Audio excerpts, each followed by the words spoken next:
Alright guys, I'm back with another video. Today we're talking about some CRT TVs I picked up recently. Some pretty special ones at that. Marketplace again. I scored the one on the right here for 60 bucks with the stand. And it is a very rare Hitachi 30-inch, which is it's sort of like similar to the Sony professional, like what they call prosumer models, like the Profile. So it's a TV monitor.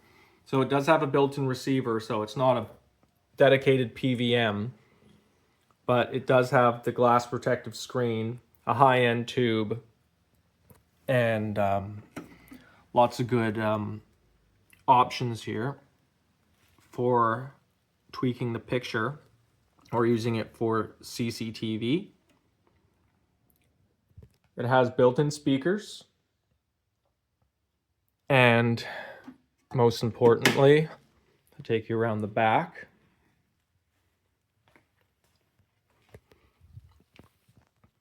It has RGB with the VTR connector, which I believe is an EI A8 connector, something like that. So not a SCART, but it is a RGB capable 8-pin. And it has internal speakers, or you can run external speakers off the built-in amplifier. It has a little switch here to change it from normal mode or closed caption TV. Of course, it has the built-in tuner. And I believe this slot here, that's for an antenna. The model is a CT-3000S. It's made in Japan in 1984. And this was made for the Canadian market, as you can see here. I am in Canada. So very rare TV. And for $60, I was all over it. And not just because of the television itself, but because of the stand. So if you see the stand here, this is actually a Sony stand that was made for their Profile TVs. I actually have a couple of these. As you can see on this Pioneer TV here, I have the smaller 24-inch. And speaking of the size, that's why this purchase was extra special, because this is actually the 27-inch stand, which doesn't come up as often compared to the 24. I actually have another one in here that actually has the Sony Profile. So that's the complete stand with the tuner, the Betamax, and the Profile TV on it. But that's what that stand was built for. So I was really stoked to find actually another 24-inch a couple weeks ago on Marketplace. Scored that for a few bucks. But to get the 27-inch stand, that was a nice little treat. Sadly, as I was prepping to shoot this video, this TV actually kind of shit the bed on me. Yeah, so I'll show you. It was working good, except I heard a slight high-pitch noise, which I don't know everything about these TVs. I'm not a tech. Just from what I've looked online, that can be the flyback transformer.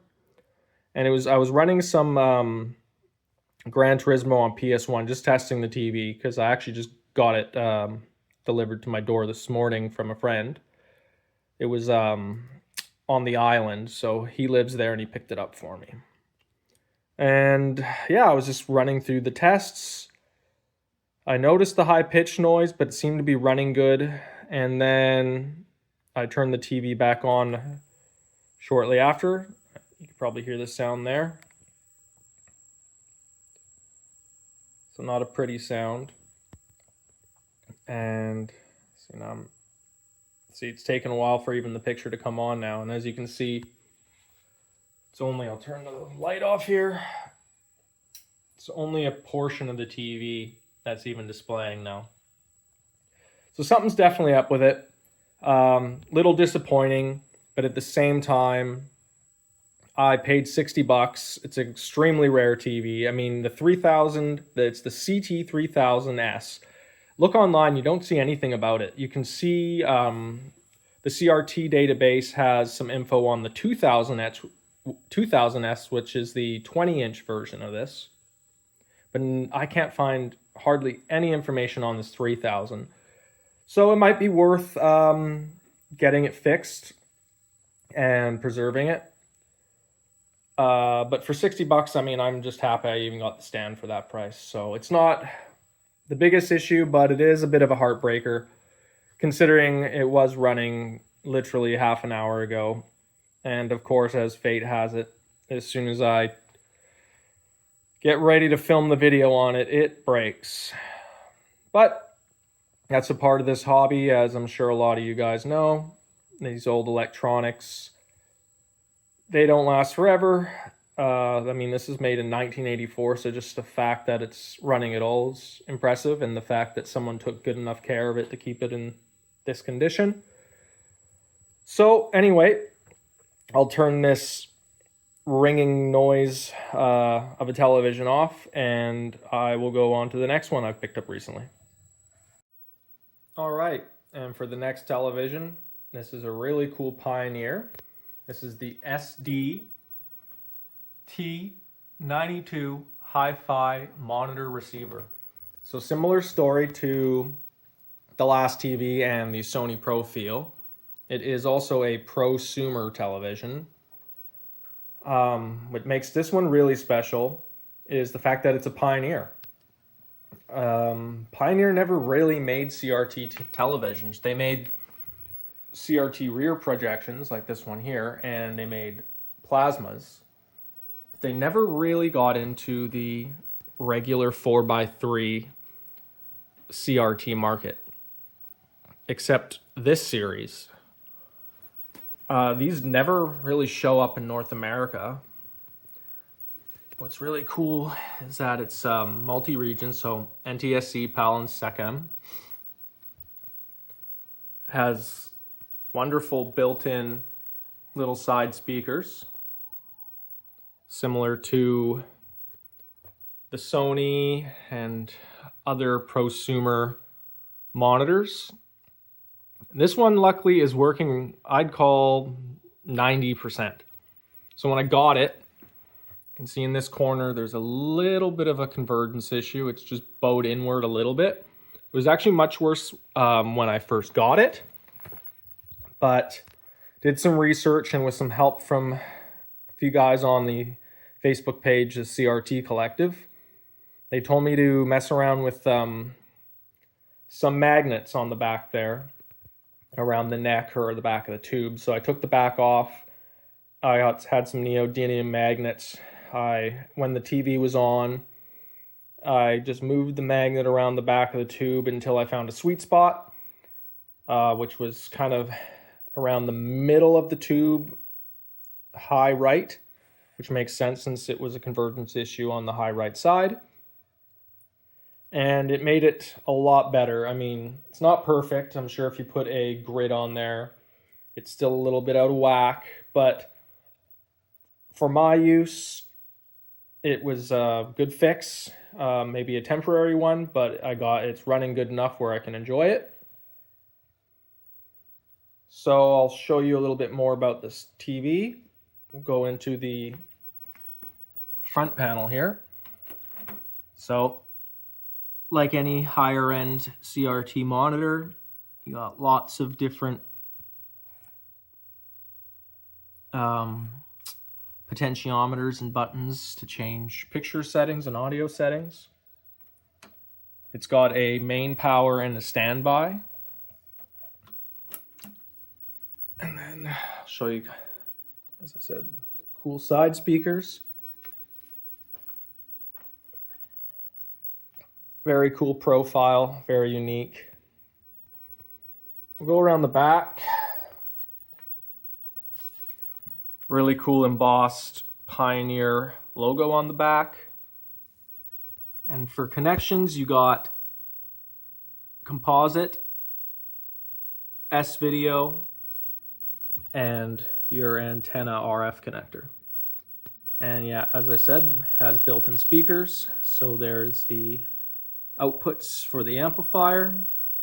And because it's multi-region, you got a voltage selector switch on the back. And we're in Canada, so we're 120 volt here. And then that's something to do with the, I forget the exact use for that, but something to do with the antenna for when you're running coaxial for cable. So yeah, that is the Pioneer SD-T292 prosumer, what they call hi-fi monitor receiver. Very happy to get this. I picked this one up for, I think, 50 bucks. So we'll move on to the last recent TV pickup I just got. Nothing quite as special as these two monitors, but nonetheless a really cool CRT, and one that I've been wanting to add to the collection. All right, so for the third and final TV that I've picked up in the recent month or so, this is just a nice little Panasonic TAO 4x3 flat monitor. It is the CT-3000S, which is the model number. Really cool TV. I've always wanted a Panasonic TAO in the collection. I just haven't been able to find the right one. And this is one of the ones I had on the list for the Panasonic TAO series. I want an all black one, but this silver one with the big black bezel does the trick for now. And if I do end up finding an all black one, then I'll buy an all black TAO and probably put this one up for sale. I think I also got this one for 50 bucks. That's a recurring theme. I seem to find these for $25 to $80 all the time. And that's a price point where I can go buy it. If it's broken, it's not the end of the world. If I end up not keeping it, it's also just not a big deal. I can always get my money back, or, you know, be one of those filthy flippers and profit a little bit. This TV I don't have hooked up right now, but I'll show you some of the functions. It's actually quite bare bones, this TV. There's actually not much going on. Let me open this thing. Is it up? Yeah, there we go. So not much going on in the front there. This is a consumer grade television, so unlike the PVMs and the prosumer models, there's not much going on. I just got some Nintendo systems in there at the moment. And as for the connections in the back, it's also quite bare bones, but you got S-video, RF, composite, and component. So nothing fancy, but wide variety of systems you can run on this. And because it's 4x3, but it's not curved, it's a flat screen, I think this is a good TV for things like the GameCube, PlayStation 2, and N64. So that's why I have those systems in it. And just to clarify, yeah, that is the CT-3000S. Now, I guess I already have a video showing off my other TVs, but maybe we'll just do a real quick walk around and show you some other ones just to end this episode with something a little interesting. So yeah, that's the 19-inch Sony Profile.